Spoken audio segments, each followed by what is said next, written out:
الکریم اما بعد فاعوذ باللہ من الشیطان الرجیم بسم اللہ الرحمن الرحیم۔ ناظرین، تجلی قرآن میں سید رحمت علی حاضر خدمت ہوں۔ ناظرین، قرآن و حدیث کی روح سے ختم نبوت کا مسئلہ میں سمجھتا ہوں ہماری ایمانیات اور ہمارے اعتقاد میں ایک خاص اہمیت رکھتا ہے، بلکہ یوں کہنا بھی غلط نہیں ہوگا کہ یہ مسئلہ کفر و اسلام کا ہے۔ اسی سلسلہ میں بات کرنے کے لیے آج ہمارے ساتھ سید کفیل شاہ صاحب تشریف فرما ہیں۔ میں آپ کو خوش آمدید کہتا ہوں۔ آپ مسجد احرار اسلام کے مرکزی امیر اور امیر شریعت سید عطا اللہ شاہ بخاری صاحب کے نواسے ہیں۔ شاہ صاحب کیسے ہیں آپ؟ الحمدللہ، اللہ کا شکر۔ شاہ صاحب، مجلس احرار اسلام، اس کا پس منظر کیا ہے؟ بسم اللہ الرحمن الرحیم۔ سب سے پہلے تو میں تجلی قرآن سوشل میڈیا چینل کے حوالے سے آپ کا شکر گزار ہوں کہ آپ نے مجھے میری جماعت مجلس احرار اسلام کے حوالے سے گفتگو کرنے کا موقع فراہم کیا۔ ہندوستان پر انگریز کے دور اقتدار میں اس کی حکومت کے خاتمے اور ہندوستان کی کامل آزادی کے لیے مختلف جماعتیں کام کرتی رہی ہیں، جدوجہد کرتی رہی ہیں۔ آغاز میں تو انفرادی طور پر علماء نے محنت کی، جدوجہد کی، اپنی تہذیب، اپنے عقائد، اپنے تعلیمی نظام، اپنے خاندانی نظام، اس کو بچانے کی بہت ہی شاندار جدوجہد کی علماء نے۔ لیکن جو وقت آگے بڑھتا چلا گیا تو پھر باقاعدہ آزادی کی تحریک جو ہے اس کے اندر ایک ترقی ہوتی چلی گئی اور بہت ساری ڈیولپمنٹس ہوئیں، اور کانگریس کے نام سے ایک جماعت بنی جس میں تمام لوگ شامل تھے، تمام قومیں شامل تھیں اس میں، اور پھر مسلم لیگ بنی۔ اسی طرح جمیعت علماء ہند مسلمانوں کی ایک بڑی جماعت بنی، اس کے اندر علماء کی اکثریت تھی۔ تو یہ جدوجہد آزادی کے لیے ان لوگوں نے اپنی اپنی سطح پر بھی اور مل جل کر بھی ایک محنت کی۔ اسی دوران 1919 میں تحریک خلافت عثمانیہ کا خاتمہ ہوا ترکی میں، اور یہ امت مسلمہ کی ایک وحدت کی علامت تھی، جسے سبوتاژ کیا برٹش امپائر نے، انگریز سامراج نے۔ تو اس خلافت کی بحالی کے لیے ترکوں کی اس تحریک کا ساتھ دیا گیا اور ہندوستان میں ایک آواز اٹھی،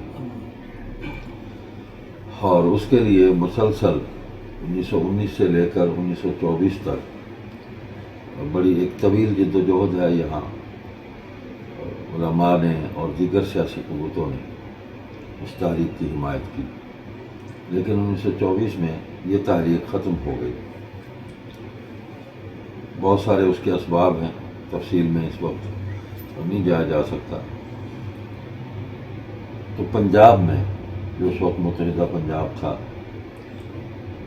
امیر شریعت سید عطا اللہ شاہ بخاری رحمۃ اللہ علیہ اور ان کے رفقا جو تحریک خلافت کے اندر گزشتہ یہ 4-5 سال جو وہ سرگرم عمل رہے 1919 سے 24 تک، تو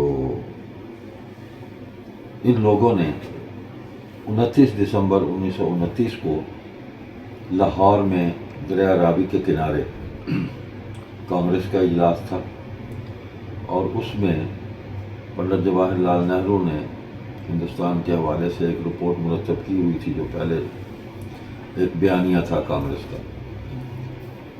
تو اس رپورٹ کو ختم کیا گیا اور ایک نیا بیانیہ تیار ہوا، اور اس رپورٹ کو دریابرد کر دیا گیا کہ اب ہم نئے بیانیے کے ساتھ ایک نیا نیریٹو لے کے ہم جدوجہد آزادی کو ہم آگے بڑھائیں گے۔ اسی موقع پر یہ خلافت کمیٹی پنجاب کے جو بزرگ تھے یہ بھی موجود تھے.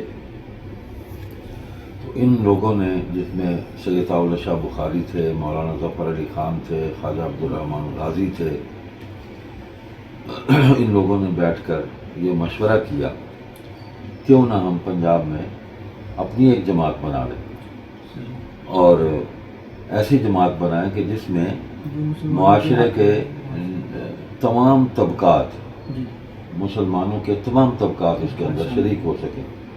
صرف علماء ہی نہیں، ہر شعبہ زندگی سے تعلق رکھنے والے اور ہر مسلک سے تعلق رکھنے والے لوگ جو ہیں وہ اس آزادی کی جد و جہد میں ہمارے ساتھ شامل ہو جائیں. چنانچہ مجلس احرار اسلام کے عنوان سے 29 دسمبر 1929 کو انہوں نے یہ ایک بنیادی مشورہ کر کے جماعت کا نام طے کر لیا، اور پھر اس کا جو پہلا اجلاس ہوا وہ لاہور میں ہی حبیبیہ ہال اسلامیہ کالج میں جولائی 1931 میں ہوا.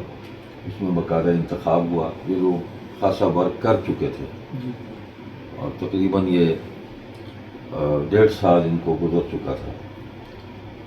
اس میں عطا اللہ شاہ بخاری رحمۃ اللہ علیہ کو مجلس احرار کا پہلا بانی صدر ان کو مقرر کیا گیا، منتخب کیا گیا، اور پھر یہ تحریک یوں آگے چلی. اور جماعت کے بنیادی مقاصد میں جو بات تھی، سب سے پہلی بات کہ ہندوستان کی آزادی، یہاں کی قومی آزادی، ملکی آزادی، کہ انگریز یہاں سے اپنا اقتدار ختم کر کے یہاں سے جائے. دوسرے نمبر پر مسلمانوں کے ایمان اور عقائد کا تحفظ، کہ ان کو اویئرنیس دی جائے، ان کو دین کی معلومات دی جائیں، اور جو فتنے اسلام کے خلاف اٹھ رہے ہیں ان سے باخبر کیا جائے کہ وہ اپنے ایمانوں کا تحفظ کریں.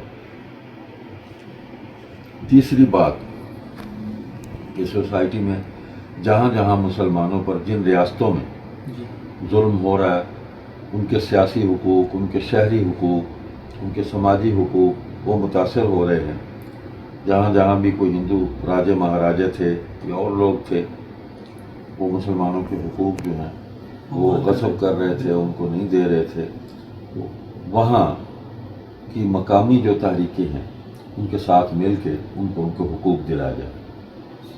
چوتھی بات یہ تھی کہ خدمت خلق، کہ ویلفیئر کے شعبے کے اندر جہاں بھی کوئی پریشانی ہے، بلا تفریق مذہب و رنگ و نسل انسانیت کی خدمت کی جائے. اس میں یہ ہے کہ 1935 میں ہی کوئٹہ میں زلزلہ آیا، پورا شہر تباہ ہو گیا، تو مجلس احرار اسلام کی تمام قیادت کوئٹہ پہنچ گئی، اور انہوں نے اتنا کام کیا، زخمیوں کو سنبھالا، جو ملبے تلے بیچارے شہید ہو گئے ان کی لاشوں کو نکالا، ان کے کفن دفن کا انتظام کیا، لوگوں کے مکانات جو ہیں وہ تعمیر کیے، یعنی ان کی ایک نئی زندگی جو ہے اس کا آغاز کیا. بہار میں فسادات ہوئے، اسی طرح بنگال میں قحط پڑا، یہ چیزیں قدرتی آفات جو ہیں اس کے اندر انہیں پیش کیا. اور اس میں پانچویں بات یہ تھی کہ غیر مسلموں کو اسلام کی دعوت، کہ اور وہ ایک پرامن ایک جد و جہد تھی کہ ان کے سامنے اسلام کو پیش کیا جائے. بس یہ ہے دین اسلام، جو بنی نوع انسان کی فلاح و بہبود کے لیے اور آخرت میں نجات کے لیے اللہ تعالیٰ نے یہ دین ہمیں عطا فرمایا. اس کے بھی بہت بہترین نتائج جو ہیں وہ حاصل کیے. اور سب سے جو اہم نقطہ تھا اس میں، اس تمام تر شعبوں کے علاوہ، وہ تحفظ ختم نبوت، اس کی جد و جہد تھی کہ ہمارا بنیادی عقیدہ ہے، اس کے بغیر توحید بھی سمجھ سے باہر ہے، کہ حضور صلی اللہ علیہ وسلم نے ہی ہمیں بتایا کہ اللہ تعالیٰ وحدہ لا شریک ہیں، اور قرآن اللہ کی آخری کتاب ہے، اور ہم حضور صلی اللہ علیہ وسلم کی آخری امت ہیں. تو اس پر جس طرح ایک فتنہ اٹھا ہندوستان کے اندر، مرزا غلام احمد قادیانی نامی ایک شخص نے نبوت کا دعویٰ کیا اور بہت سارے لوگوں کو گمراہ کیا اس نے، تو اس کا راستہ روکنے کے لیے پرامن جد و جہد کی گئی، لوگوں کو باخبر کیا گیا، اویئرنیس دی گئی کہ یہ فتنہ ہے اور اسلام اور مسلمانوں کو نقصان پہنچانے کا یہ ایک خوفناک منصوبہ ہے. تو اس سے آگاہ کیا اور پھر انہی لوگوں کو اسلام کی دعوت بھی دی، اور بہت سارے اس کے پیروکار جو تھے وہ اسلام میں داخل ہوئے، اور ان کے بڑے لوگوں میں مولانا لال حسین اختر تھے، مولانا عبدالکریم مباہلہ تھے، عبدالحمید بٹ تھے، تو اسی طرح اور لوگ بھی تھے، میں نے 2-3 نام لیے آپ کے سامنے، جو مسلمان ہوئے اور مجلس اعرار کے پلیٹ فارم سے انہوں نے بڑی طویل اور بڑی ہی پرامن اور بڑی مؤثر جدوجہد انہوں نے کی، وہ تصنیف و تالیف کے اعتبار سے بھی اور تقریر کے اعتبار سے بھی، اور انہوں نے اس میدان کے اندر بڑی شاندار خدمات انجام دی اور ایک پرامن جدوجہد تھی۔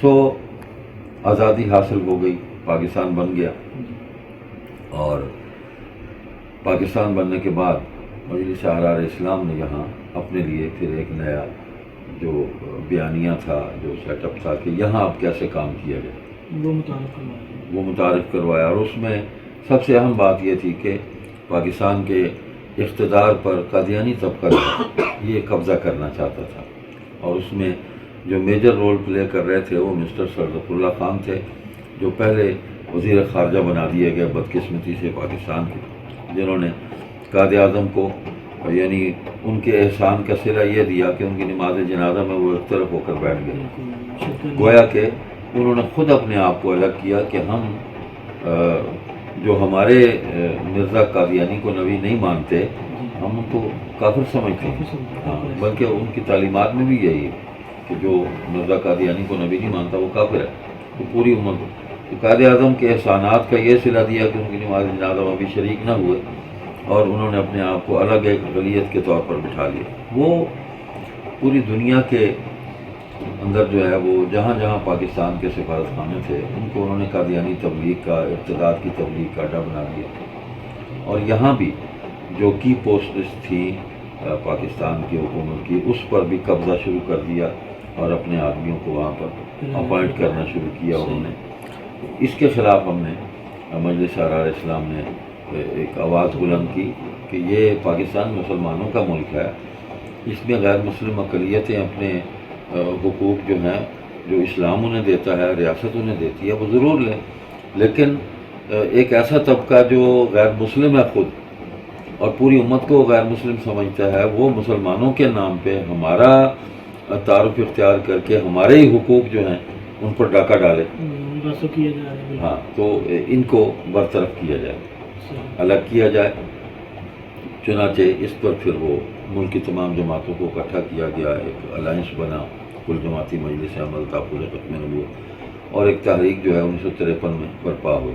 1949 میں جنوری کے اندر مجلس احرار نے انتخابی سیاست سے علیحدگی کا اعلان کیا کہ ہم اس وقت مسلم لیگ کی جو حکومت ہے ہم اس کے مد مقابل نہیں ہیں، اس کے مخالف نہیں ہیں، جو وعدے انہوں نے کیے اس ملک کو ایک اسلامی ریاست بنانے کے لیے وہ پورے کریں، ہم ان کے ساتھ ہیں، ہم ان کے راستے میں رکاوٹ نہیں ہیں، لیکن یہ مطالبہ ہم ان سے کر رہے ہیں کہ آپ ان کو لگام دیں جو وطن کے لیے نقصان دہ ہیں جو لوگ۔ چنانچہ یہ 49، 50، 51، 52 4 سال میں یہ ایک محنت کی گئی، آواز بلند کی گئی، منظم ہوئی تاریخ، اور 1953 میں تاریخ چلی۔ اس میں بہت جانی نقصان ہوا، ہزاروں کی تعداد میں مسلمان جو ہیں وہ ریاستی تشدد کے نتیجے میں شہید ہوئے۔ اسی لاہور میں مال روڈ پر 6 مارچ 1953 کو لاشوں کا فرش بچھا دیا، اور چھانگا مانگا کے جنگلوں میں جا کے ان کی لاشوں کو جلا کے پانی میں بہایا گیا۔ لیکن یہ ایک ایسا عنوان تھا کہ اس پر تو مسلمان اپنا سب کچھ قربان کرنے کے لیے تیار تھا، ہے، اور قیامت تک رہے گا۔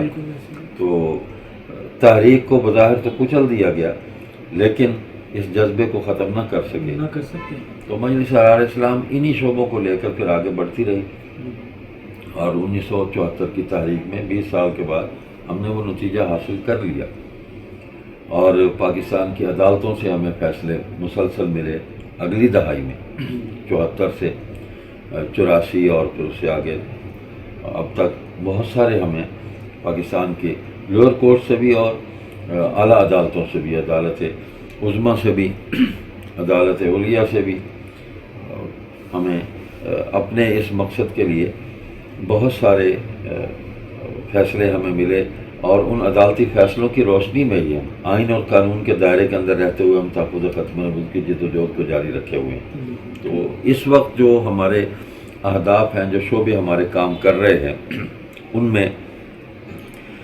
ایک تو شعبہ تبلیغ تحفظ ختم نبوت ہے۔ اس شعبے کے حوالے سے یہ ہے کہ ہمارے جو کارکنان ہیں، ہمارے جو ذمہ داران ہیں، وہ عقیدہ ختم نبوت کے عنوان پر مسلسل ماحول کے اندر گفتگو کرتے ہیں، لوگوں کو ایک اویئرنیس دیتے ہیں، اس عقیدے کا تعارف کرواتے ہیں کہ یہی وحدت امت کی ضمانت ہے۔ اور دوسرا شعبہ جو ہے وہ شعبہ تعلیم ہے۔ اس میں ہم نے مختلف شہروں میں مدارس قائم کیے ہیں۔ اس میں بنیادی تعلیم حفظ قرآن کی ہے، اور بعض مدارس میں ہم درس نظامی تک جو ایم اے لیول کا ہے، وفاق المدارس العربیہ جو ہماری نمائندہ تنظیم ہے مدارس کی، اس کے ساتھ ہماری اپلیشن ہے، الحاق ہے، اور اس نظام کو ہم اس طرح چلا رہے ہیں۔ اس میں بچوں کی تربیت ہے، فکری اعتبار سے، تعلیمی اعتبار سے، اخلاقی اعتبار سے، کہ ان کو وہ میسج جو ہے وہ تعلیم کے دوران ہی پورا کنوے کر دیا جائے کہ یہی مستقبل کے معمار ہیں اور آگے یہی قیادت سنبھالنے والے لوگ ہیں، تو یہ اپنے عقیدے میں بالکل یہ کلیئر ہو۔ تیسرا شعبہ ہمارا نشر و اشاعت کا ہے، تو اس کے اندر جماعت کے لٹریچر کی اشاعت ہے، اصلاحی اور تبلیغی جو چیزیں ہیں ان کی اشاعت ہے، مسلمانوں کو اپنے اعمال کی اصلاح کی طرف ان کو متوجہ کرنا ہے، عقائد کو بچانا ہے، اپنی تہذیب کو اور اپنی سماجی اور اخلاقی قدروں کو، اپنے خاندانی نظام کو، اس کو ہم نے بچانا ہے۔ تو یہ شعبہ نشر و اشاعت میں اس قسم کی جو چیزیں ہیں، لٹریچر، وہ ہم شائع کرتے رہتے ہیں اور وہ چلتا رہتا ہے۔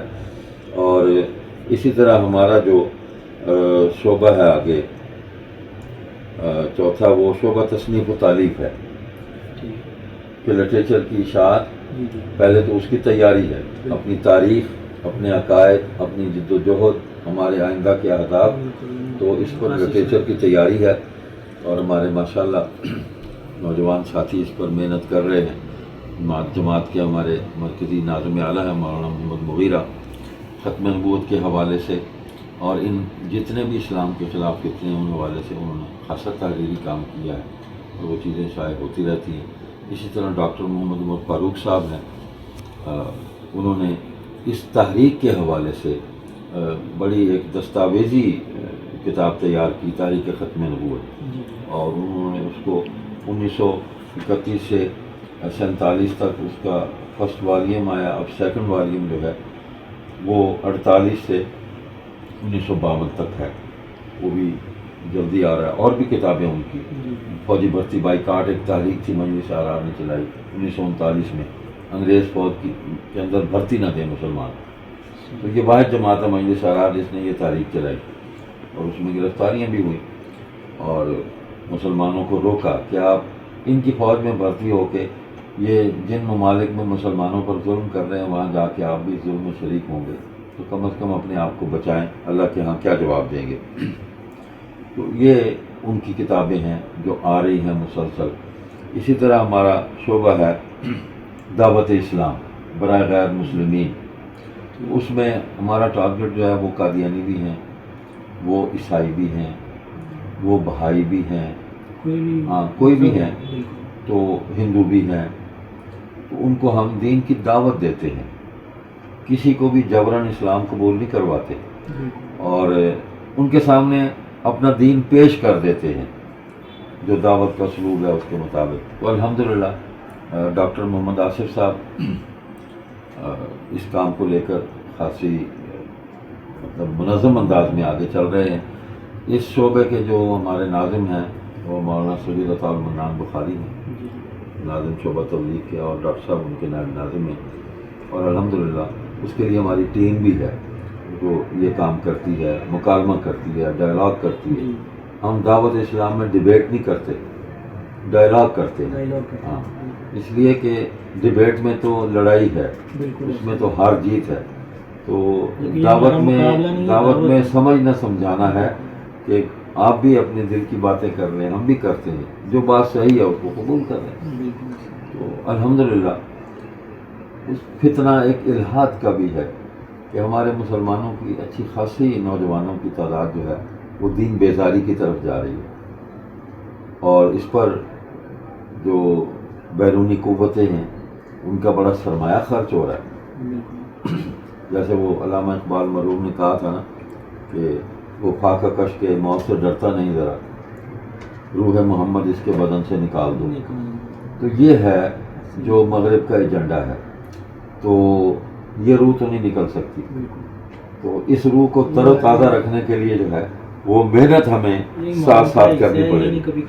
ہاں جی، یہ کبھی ختم نہیں ہو سکتی، تو وہ ہم نے اس کو کنٹینیو رکھنا ہے، اور تاکہ ساتھ ساتھ ہماری پریکٹس ہوتی رہے اور ہمارے دل و دماغ جو ہیں وہ اسی طرح متوجہ ہوتے رہیں اور ہمیں پوری رہنمائی ملتی رہے۔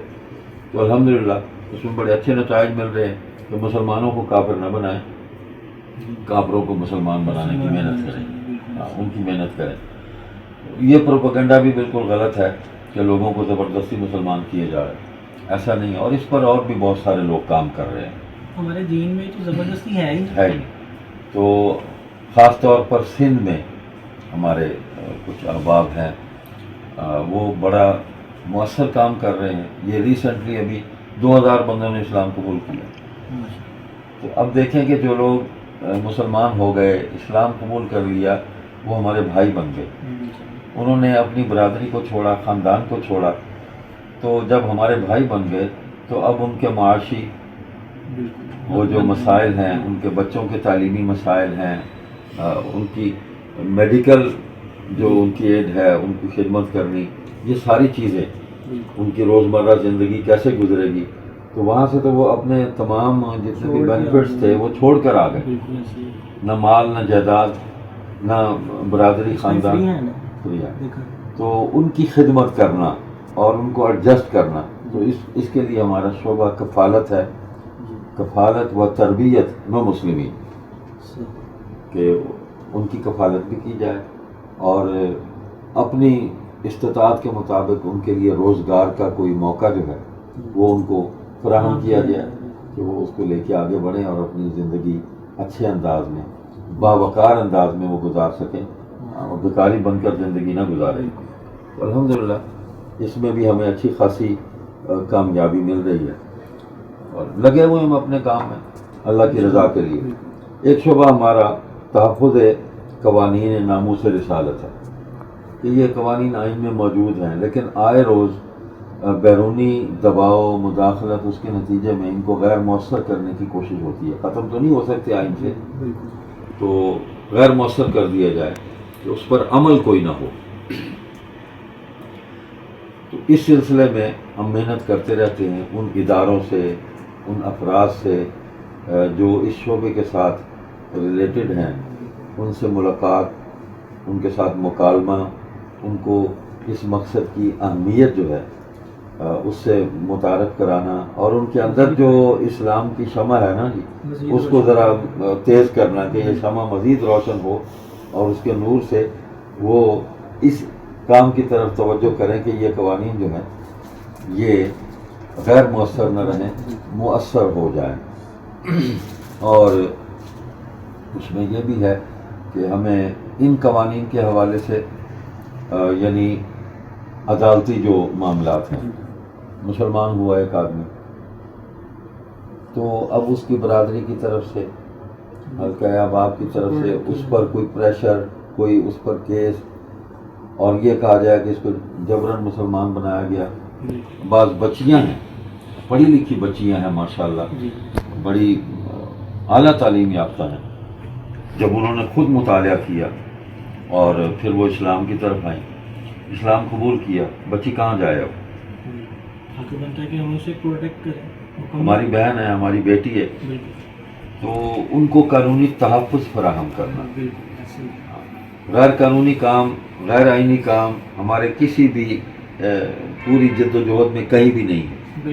جو نہ ہمارے دین عدم تشدد کے ہم علم بردار ہیں، اور ریاست کے آئین اور قانون کے اندر رہتے ہوئے ہم مسلمانوں کے اور غیر مسلموں کے بھی جو حقوق ہیں ہم ان کے لیے ایک محنت کرتے ہیں اپنی استطاعت کے مطابق۔ تو ان بچیوں کو، ان کو سنبھالنا، ان کی عزت و ناموس، اس کی حفاظت جو ہے وہ اس کا پورا خیال رکھنا.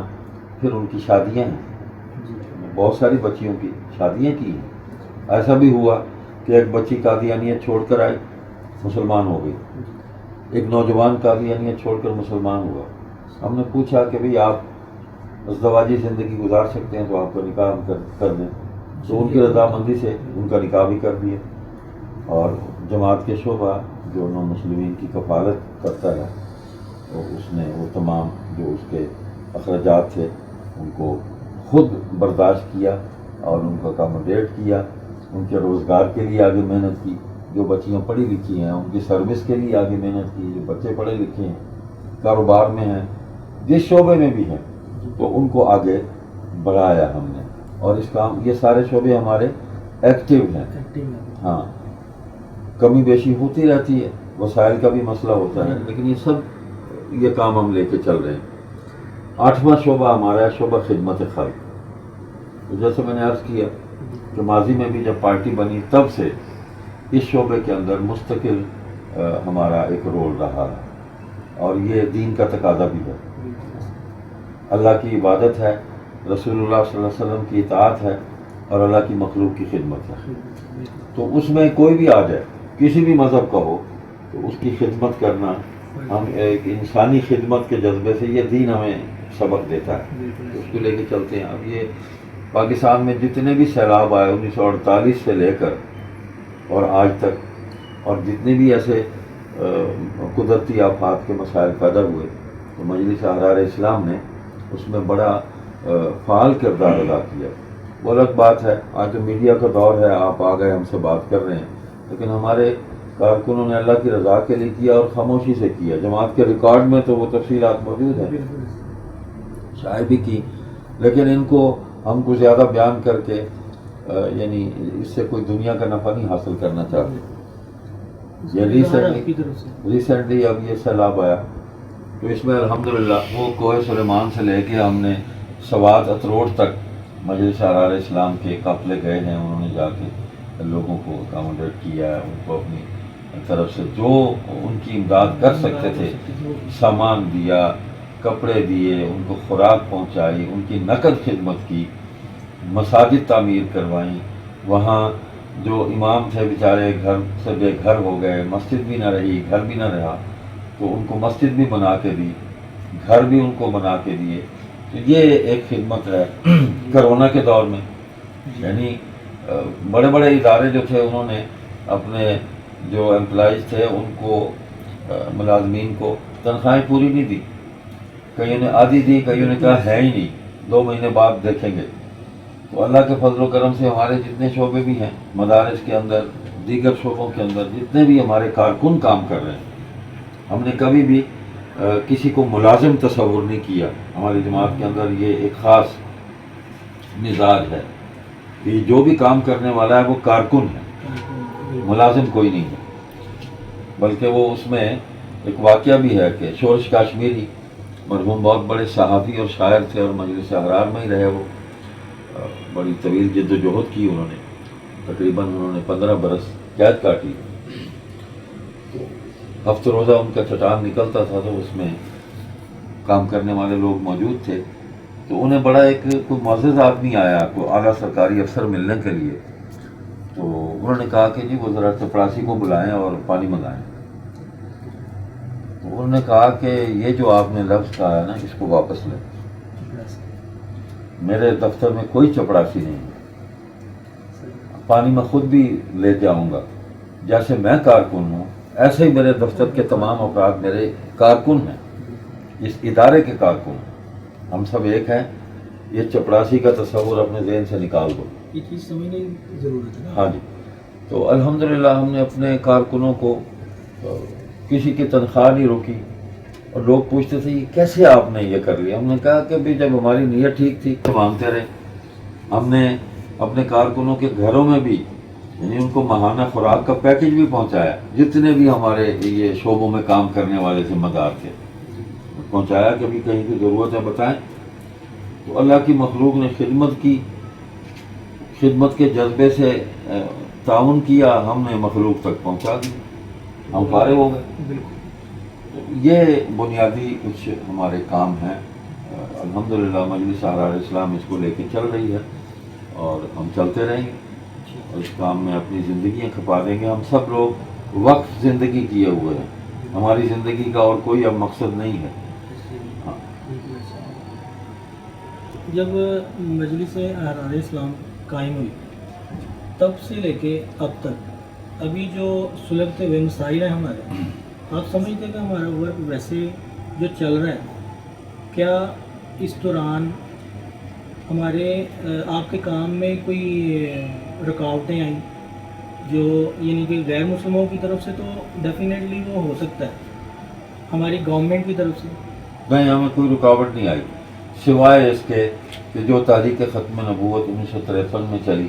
ظاہر بات ہے کہ اس وقت حکومت جو ہے وہ ہمارے اس مطالبے کے حق میں نہیں تھی، تو ہم پر تشدد ہوا.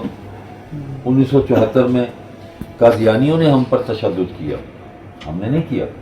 ربا ریلوے اسٹیشن پر انہوں نے تشدد کیا نشتر میڈیکل کالج کے مسلمان طلباء پر، زخمی کیا ان کو، اور اس کے نتیجہ انہوں نے بھگتا. ملک میں تحریک چلی اور پھر مطالبہ ہوا کہ غیر مسلم اقلیت قرار دیا جائے، اور جناب عبدالفتاح علی بھٹو شہید رحمۃ اللہ علیہ، میں تو ان کو پورے پروٹوکول کے ساتھ ان کا نام لیتا ہوں کہ وہ پاکستان کا واحد حکمران ہے کہ لوگ جس کو سیکولر کہتے تھے، بے دین کہتے تھے، اس نے اتنا بڑا مسئلہ حل کیا جس کے لیے کوئی بھی حکمران جو ہے وہ ہمت کرنے کے لیے تیار نہیں تھا، اور وہ آئینی طور پر حل کیا. پارلیمنٹ کے فلور پہ لائے اس کو اور دوسرے فریق کو بلایا کہ آپ بھی آئیں، اپنا موقع پیش کریں. تو یہ بڑا ایک خوبصورت منظر تھا، بڑا جینون کام انہوں نے کیا کہ کسی پر ہم فیصلہ ٹھوس نہیں رہے، آئیں یہاں اپنا مذہب عقیدہ پیش کریں. تو اس وقت کے اٹارنی جنرل جناب یحییٰ بختیار مرحوم نے جو بحث کیا وہ تو ساری فائل چھپ گئی. اسمبلی کی پوری کاروائی 4-5 جلدوں میں ہے، 4 جلدوں میں غالباً، تو کوئی چیز اس میں باقی نہیں رہی، کوئی ابہام باقی نہیں رہا. تو یہ محنت جب آپ کریں گے تو رکاوٹ تو آئے گی، لیکن ہم نے کوشش کی کہ ریاست کے ساتھ ہمارا تصادم نہ ہو. ہم پر تو تشدد ہوا، ہم نے جواباً کبھی تشدد نہیں کیا. ہم نے صبر کیا اور اس صبر کے نتیجے میں اللہ تعالیٰ نے ہمیں کامیابی عطا فرمائی. دین کے کام میں تو تشدد ہے ہی، ہمیں کامیابی مل رہی ہے اور کوئی رکاوٹ نہیں ہے اس وقت بھی ہمارے راستے میں. چھوٹی موٹی چیزیں ہوتی رہتی ہیں، اس کو ہم اچھے سے اچھے انداز میں اس کو سالو کر لیتے ہیں، کوئی مسئلہ نہیں. شاہ صاحب، یہ گزشتہ دنوں میں سویڈن کی طرف سے، سویڈن گورنمنٹ کی طرف سے یہ قرآن پاک کی جو بے حرمتی کی گئی، سبھی مسلمانوں کی دل آزاری ہوئی ہے. اس کے بارے میں ہمارا دین کیا کہتا ہے اور ہم کیا کر رہے ہیں یا ہمیں کیا کرنا چاہیے کہ غیر مسلم یہ کام کرنے سے باز آئیں؟ اس میں گزارش یہ ہے کہ مغرب کے اور ملکوں میں بھی اس قسم کے واقعات تسلسل کے ساتھ ہو رہے ہیں. بالکل. اور یہ جو آزادی اظہار کے نام پہ انہوں نے اپنا ایک نیریٹو جو ہے وہ طے کیا کہ ہر کسی کو آزادی ہے جو مرضی کر لے. اس کا نقصان خود انہیں بھی ہوگا اور ہوا بھی ہے. اس کے پیچھے جو منصوبہ بندی ہے نا وہ یہ ہے کہ ایک تو مسلمانوں کا ہمارا جو ایمانی درجہ حرارت ہے نا، اس ٹیمپریچر کو وہ ٹیسٹ کرتے ہیں کہ ہم کہاں کھڑے ہیں اور ان کو مزید بیک فٹ پہ کتنا ہم لے جا سکتے ہیں اور کیسے لے کے جائیں گے. ان کے لیے سب سے بڑی پریشانی یہ ہے کہ اس وقت دنیا کے اندر اگر کوئی دین پھیل رہا ہے تو وہ صرف اسلام ہے. ایسے ہی لوگ اس تعداد کے اندر نہ عیسائی ہو رہے ہیں، نہ ہندو ہو رہے ہیں، نہ سکھ مذہب تعداد کے اندر قبول کر رہے ہیں. اگر کوئی دین پھیل رہا ہے جس کو قبول کیا جا رہا ہے تو وہ اسلام ہے. یعنی یہ ریسنٹلی بھی یہ پچھلے دنوں خبر آئی تھی، برطانیہ میں ایک چرچ جو ہے اس کو انہوں نے سیل کر دی. اور مسلمانوں نے خرید کے مسجد بنا دی. مسجد آپ کو یہ مثال کہیں نہیں ملے گی کہ کسی مسلمان نے جو ہے مسجد وہ مسجد بیچ کے بالکل وہاں چرچ بنوا دیا بالکل ایسے یا سینما بنوا دیا.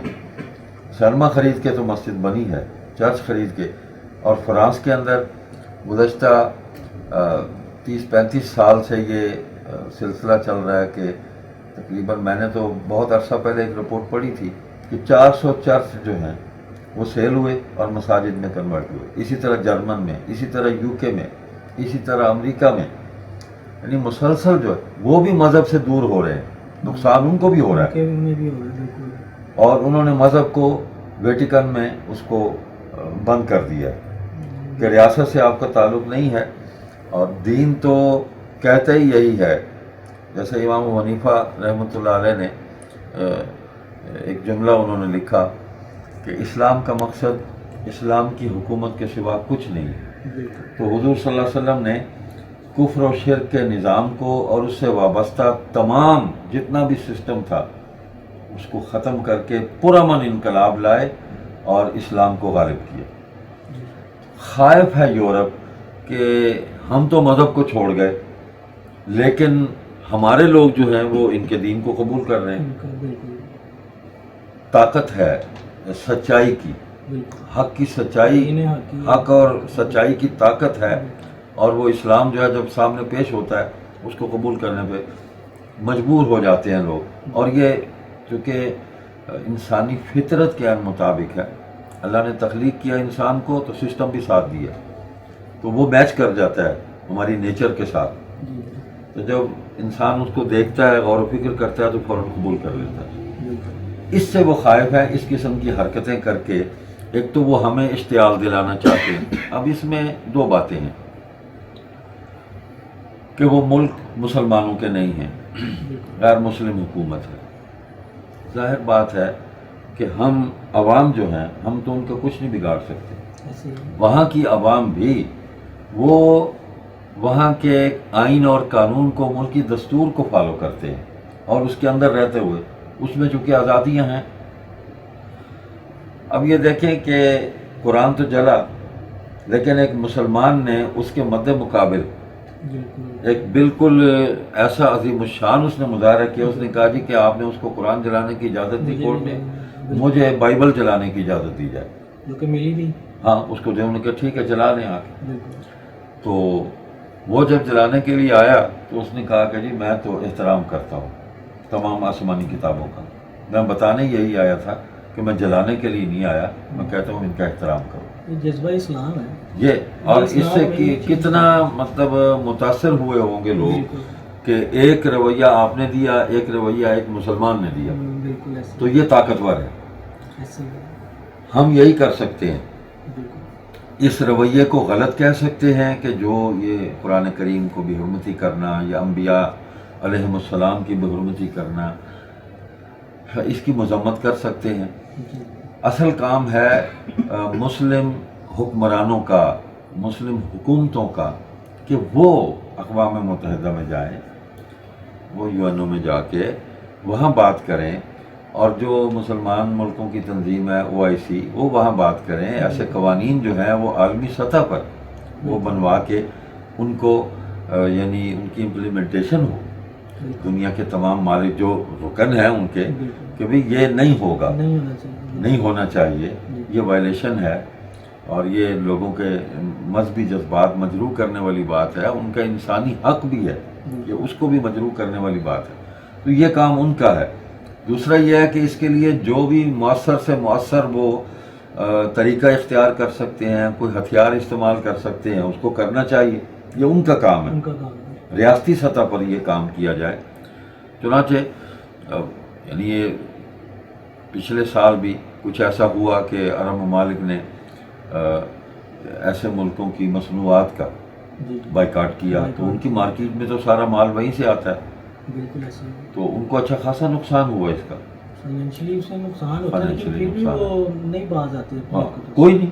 تو لیکن اگر ریاستی سطح پر تمام یعنی مسلم ممالک جو ہیں OIC والے وہ اس کا اگر کوئی فیصلہ کر لیں کہ اگر ایسا اب ہوا تو ہم اس ملک کی تمام مصنوعات کو بین کر دیں گے اپنے تمام ملکوں کے اندر. جی تو وہ بھی سوچنے میں مجبور ہو گئے نا کہ ریاست کے لیے ایک مسئلہ پیدا ہو رہا ہے. جی ریاست جو ہے وہ دنیا کے دوسرے ملکوں کے ساتھ کیسے چلے گی, اس کے تعلقات کیسے صحیح رہ سکیں گے, تو وہ بھی سوچنے میں مجبور ہوں گی. اور بھی ہیں کئی طریقے ہیں, پریشر ڈالا جا سکتا ہے, ان کو روکا جا سکتا ہے, لیکن یہ ریاست کا کام ہے. بالکل. عوام تو اس پر احتجاج کر سکتے ہیں, نفرت کا اظہار کر سکتے ہیں کہ یہ کام غلط ہے, ہم اس سے نفرت کرتے ہیں. تو اسلام تو کسی بھی مذہب کی توہین جو ہے اور کسی بھی مذہبی شخصیت اس کی توہین جو ہے اس کو منع کرتا ہے. ہم اگر وہ تو یہ ہے کہ کسی کو خدا کو بھی گالی نہ دو, جواب میں وہ اگر ہمارے ایک اللہ کو گالی دے گا تو اس کے ذمہ دار ہم ہوں گے کہ ہماری وجہ سے اس نے ہمارے اللہ کو جو ہے اس نے برا بھلا کہا. تو کچھ بھی نہ کہا جائے, اپنے اللہ کا تعارف کرائیں کہ ہم جس اللہ کو ماننے والے ہیں وہ یہ ہے, اس کے گاڈ کو کچھ نہ کہیں, نہیں کہنا چاہیے. وہ خود بخود ہی ختم ہو جائے گا. پوری دنیا کے اندر ایک آواز گونج رہی ہے, لا الہ الا اللہ, اللہ اکبر اللہ. کوئی وقت ایسا نہیں ہے کہ یہ اذان نہ گونج رہی ہو. یعنی اسلام کا تو ہر عمل جو ہے وہ دعوت ہے. تو الحمدللہ تو اس پر تمام جماعتوں نے بھی احتجاج کیا, شخصیتوں نے بھی احتجاج کیا, ہم نے بھی احتجاج کیا. ہم نے مراسلے بھی اس پر لکھے, ان ممالک کو بھیجے کہ اس پر کام کریں. یہ ٹیسٹ ہے بس ہمارا جو وہ لیتے رہتے ہیں.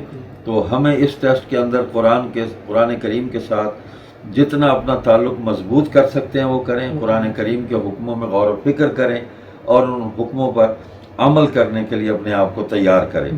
اور عمل کیسے کرنا ہے, جیسے حضور صلی اللہ علیہ وسلم نے اللہ کے حکموں پر عمل کیا اور حضور کے صحابہ نے عمل کیا رضی اللہ عنہ ورضوان. تو یہی ہمارے لیے معیار ہے اور یہی ہمارے لیے اصول ہے اور ہمارے سورس یہی ہیں.